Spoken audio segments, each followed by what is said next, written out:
ಕೊಟ್ಟಿಲ್ಲ.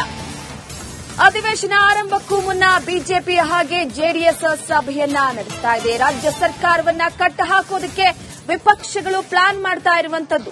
ಜೆಡಿಎಲ್ಪಿ ನಾಯಕ ಭೋಜೇಗೌಡ ನೇತೃತ್ವದಲ್ಲಿ ಸಭೆಯನ್ನು ನಡೆಸಲಾಗ್ತಾ ಇರುವಂತದ್ದು. ಛಲವಾದಿ ನಾರಾಯಣಸ್ವಾಮಿ ಸೇರಿದಂತೆ ಹಲವು ನಾಯಕರು ಭಾಗಿಯಾಗಲಿದ್ದಾರೆ. ಸದನದಲ್ಲಿ ಏನೆಲ್ಲ ಚರ್ಚಿಸಬೇಕು ಎನ್ನುವುದರ ಬಗ್ಗೆ ಈ ಸಭೆಯಲ್ಲಿ ಚರ್ಚೆಯನ್ನ ಮಾಡಲಾಗುತ್ತೆ. ಎನ್ಡಿಎ ನಾಯಕರು ತೆಗೆದುಕೊಂಡಂತಹ ತೀರ್ಮಾನಗಳ ಬಗ್ಗೆ ಕೂಡ ಪ್ರಸ್ತಾಪವನ್ನ ಮಾಡಲಾಗುತ್ತೆ. ಹಾಗಾಗಿ ಜೆಡಿಎಸ್ ಹಾಗೆ ಬಿಜೆಪಿ ಅಧಿವೇಶನ ಆರಂಭಕ್ಕೂ ಮುನ್ನ ಸಭೆಯನ್ನ ಮಾಡಿರುವಂತದ್ದು. ಈ ಸಭೆಯಲ್ಲಿ ಸರ್ಕಾರಕ್ಕೆ ಯಾವ ರೀತಿಯಾಗಿ ಚಾಟಿ ಬೀಸಬೇಕು, ಯಾವ ಪ್ರಶ್ನೆ ಮುಖಾಂತರವಾಗಿ ಸರ್ಕಾರವನ್ನ ಕಟ್ ಹಾಕಬೇಕು, ಹಲವು ಅಸ್ತ್ರಗಳನ್ನ ಇಟ್ಕೊಂಡಿರುವಂತಹ ವಿಪಕ್ಷಗಳು ಈಗ ಪ್ರಮುಖವಾಗಿ ಸರ್ಕಾರಕ್ಕೆ ಪ್ರತ್ಯುತ್ತರವನ್ನ ಕೂಡ ನೀಡಬೇಕಾಗುತ್ತೆ. ಯಾಕಂದ್ರೆ ಈಗಾಗಲೇ ಸರ್ಕಾರ ಮೊದಲೇ ಸನ್ನದ್ಧವಾಗಿದೆ. ಮೊದಲೇ ಗೊತ್ತಿದೆ ವಿಪಕ್ಷ ಯಾವ ರೀತಿಯ ಪ್ರಶ್ನೆಗಳನ್ನ ತೆಗೆದುಕೊಂಡು ತರಾಟೆಯನ್ನ ತೆಗೆದುಕೊಳ್ಳಬಹುದು ಅನ್ನುವ ವಿಚಾರಕ್ಕೆ ಸಂಬಂಧಪಟ್ಟಂತೆ. ಆದ್ರೆ ಸದನದಲ್ಲಿ